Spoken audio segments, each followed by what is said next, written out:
السلام علیکم first year, امید ہے آپ سب ٹھیک ہوں گے. بیٹے آج ہم اپنا چیپٹر باب نمبر 7 جو کہ آپ کے اوپر اسکرین پر نظر آ رہا ہے، ہم آج وہ پڑھنے لگے ہیں جس کا ہے گھر میں آرٹ کے اصولوں کا استعمال.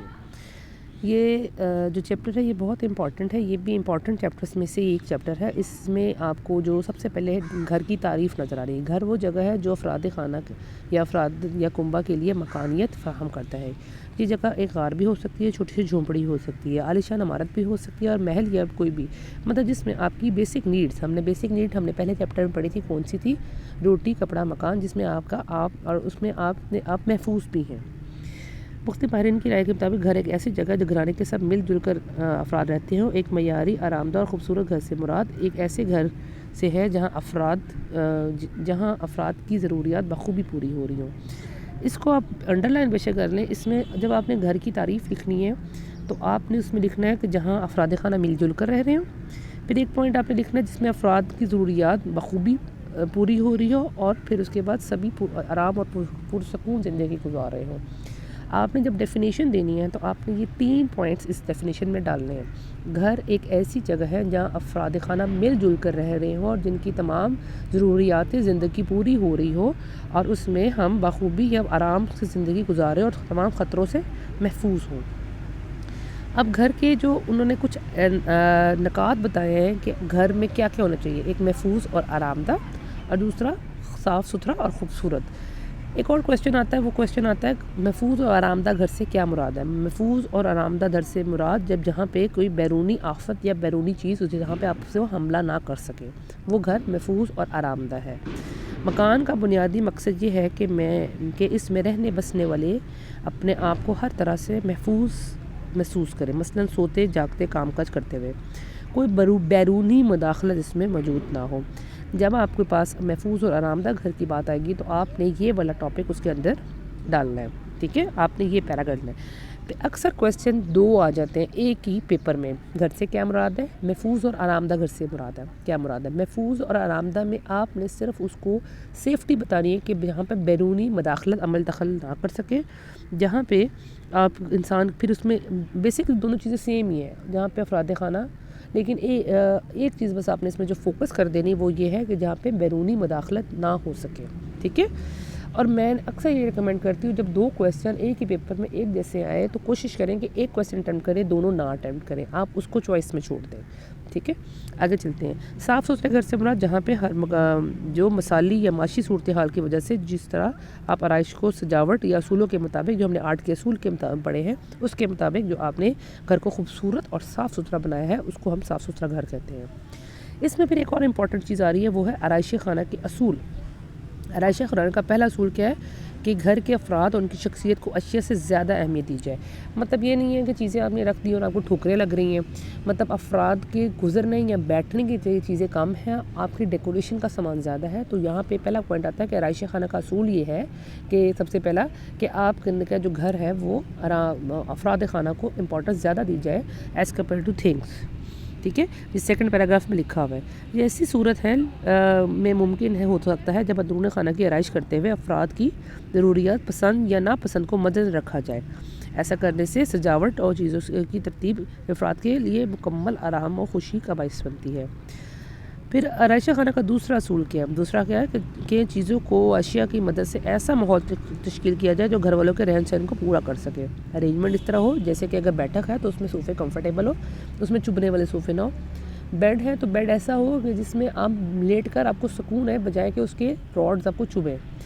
پھر ڈرائنگ روم اگر لاؤنج ہے جیسے کہ یہاں پر ٹی وی دیکھتے ہیں تو اس کی پلیسمنٹ ایسے ہو کہ آپ ٹی وی کی ڈائریکشن اور صوفوں کی ڈائریکشن ٹی وی کی طرف ہو. تو گھر کے افراد خانہ کی ریکوائرمنٹ کے مطابق آپ کے گھر کی ارینجمنٹ ہونی چاہیے. یہ 2 آرائش خانہ کے اصول ہیں. یہ اکثر کویسچن آ جاتا ہے کہ آرائش خانہ کے اصول پر نوٹ لکھیں. 2 نمبر کا آتا ہے، دونوں اصول لکھنے ہیں. اس کے بعد اگلا جو ٹاپک آ رہا ہے وہ ہے فرنیچر اور اس کی ترتیب. فرنیچر اور اس کی ترتیب یہ بھی بہت امپورٹنٹ ہے. یہ اکثر 4 نمبر پہ آ جاتا ہے. جب 2 نمبر پہ آیا تو آپ نے 4 لکھنے ہیں، 4 پوائنٹ لکھنے ہیں، اور جب 4 نمبر پہ آیا تو آپ نے اس کے 8 پوائنٹس لکھنے ہیں. مطلب جتنے بھی آپ سارے لکھیں. سب سے پہلا پوائنٹ ہے کمرے کے سائز کے مطابق فرنیچر کے سائز کا تعین کیا جائے. مطلب ہم اگر یہاں پہ بات کریں کہ ہمارے یہاں پہ ہوتا ہے کہ ہم ٹریڈیشن فالو کرتے ہیں کہ جیسے کہ چنیوٹی فرنیچر چل رہا ہے تو ہم کہتے ہیں کہ چنیوٹی فرنیچر ہی سب نے لینا ہے. پھر ہم کہتے ہیں راڈ آئرن کا فرنیچر ہے، راڈ آئرن کا مطلب ہوتا ہے لوہے کا فرنیچر، ہم کہتے ہیں راڈ آئرن کا فرنیچر ہی سب نے لینا ہے۔ ہم ٹریڈیشن بیس چلتے ہیں، ہم ایون کہ فیشن میں بھی ہم اپنے فیشن بھی ہم جو ہے وہ اپنے لک کے حساب سے نہیں کرتے، ہم لوگوں کو فالو کرتے ہیں۔ تو یہاں پہ وہ کہتا ہے کہ اگر آپ کا کمرہ بڑا ہے تو آپ ہیوی فرنیچر رکھو، اگر آپ کا کمرہ چھوٹا ہے تو آپ لائٹ فرنیچر رکھو، مطلب کمرے کے سائز کے مطابق کا فرنیچر کیا جائے۔ اگر کمرہ بڑا ہے تو اس میں استعمال کیا جائے گا فرنیچر بھی سائز میں بڑا ہو، اور اگر کمرہ درمیانہ ہے تو فرنیچر بھی چھوٹا یا درمیانے سائز کا ہو۔ چھوٹے فرنیچر سے جو ہے کمرہ، اگر بڑے کمرے میں چھوٹا فرنیچر رکھیں گے تو کمرہ آپ کا خالی خالی لگے گا۔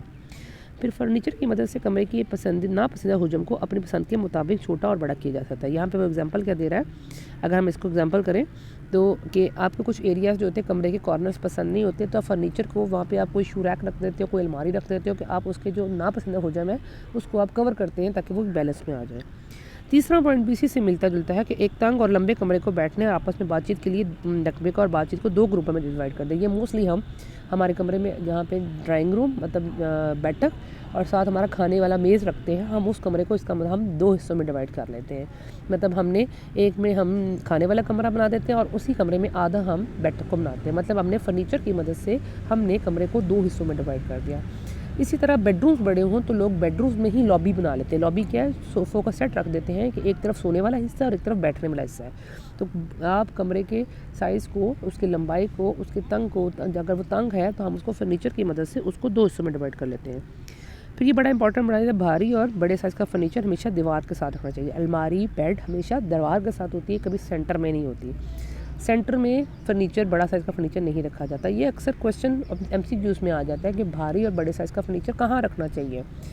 پھر نیچے لکھا آتا ہے درمیان میں، دیوار کے ساتھ، پھر دروازے سے باہر، اس طرح کوئی آپشن آتا ہے تو آپ نے لکھنا ہے دیوار کے ساتھ۔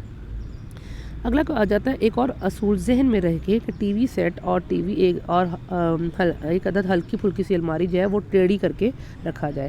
ہمارے یہاں پہ ہم نے جب آرٹ کے اصول پڑھے تھے کہ ہم نے فوکیت پڑھا تھا۔ فوکیت کا انفسس، یہ تو یہاں پہ انفسس وہ کہہ رہا ہے کہ اگر آپ کا ٹی وی ٹرالی ہے تو اس کو سائڈ پہ ٹیڑھی کر کے رکھتے ہیں، ورنہ آپ نے مطلب کمرے میں ایک فوکیت ڈالنی ہے، ورنہ کوئی کرسی یا کوئی ڈیکوریشن پیس ایک کارنر سیٹنگ آپ کمرے میں بنائیں تو آپ کا کمرہ دلکش ہوتا ہے۔ ہم فلاور پاٹ رکھ دیتے ہیں تو کمرے کو دلکش بنانے کا یہ ایک انہوں نے طریقہ بتایا ہے کہ آپ کسی بھی ایک چیز کو آپ کارنر سیٹنگ کے لیے استعمال کر لیں۔ اس کے بعد اگلا پوائنٹ ہے فرنیچر کو مختلف مشاغل اور سرگرمیوں کے لحاظ سے ترتیب کیا جائے۔ مطلب اگر آپ کے کو ایونٹ آ جائے تو آپ کا فرنیچر اتنا موویبل ہو کہ آپ اس کو اس کے ایونٹ کے مطابق ارینج کر لیں۔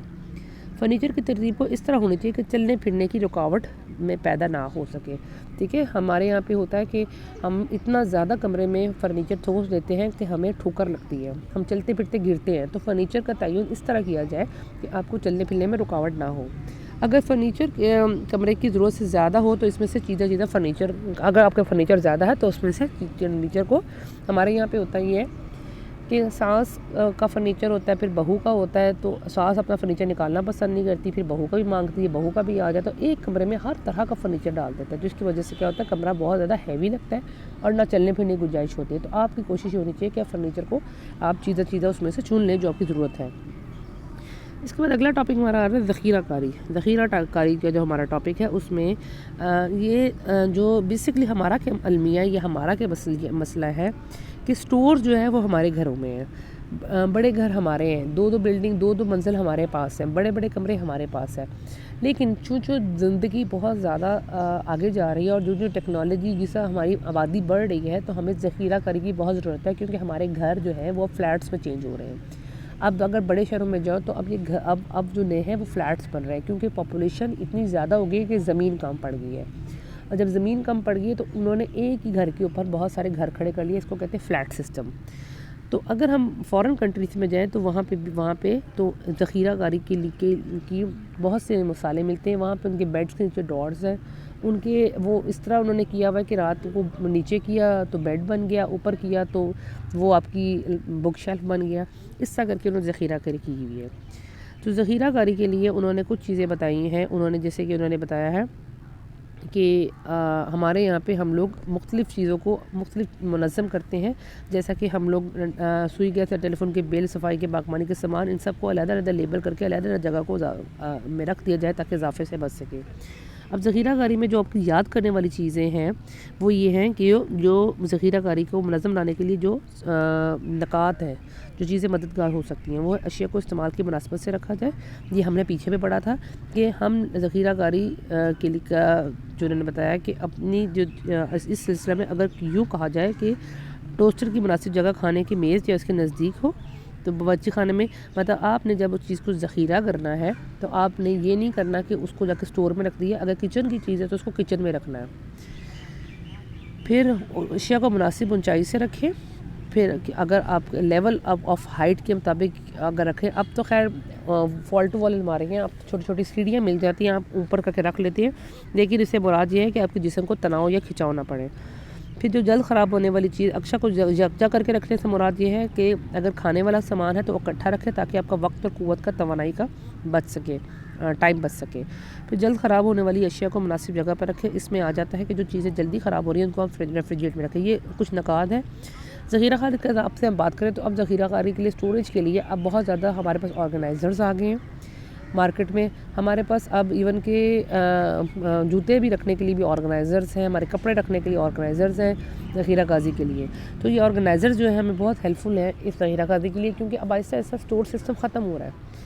ہم اپنی جگہوں کو اس طرح منظم کرتے ہیں کہ ہم ایزیلی چیزوں کو ذخیرہ کاری کر سکیں۔ تو ذخیرہ کاری کا ایک کویسچن اس طرح ایک بار آیا ہوا ہے کہ جلد خراب ہونے والی چیزوں کو کہاں رکھنا چاہیے، برآمدے میں، فریج میں، اس کا کویسچن آیا تو آٹومیٹکلی فریج میں آئے گا۔ تو یہ چیپٹر میں اس میں جو زیادہ چیز آپ نے یاد کرنی ہے وہ فرنیچر کے اصول یاد کرنے ہیں، اس کے بعد آرائشہ خانہ کے اصول یاد کرنے ہیں، اور اس کے بعد آپ نے محفوظ اور آرامدہ گھر سے کیا مراد ہے اور گھر سے کیا مراد ہے، اور آخر میں یہ ہمارے ذخیرہ کاری کے پوائنٹس آپ نے یاد کرنے ہیں۔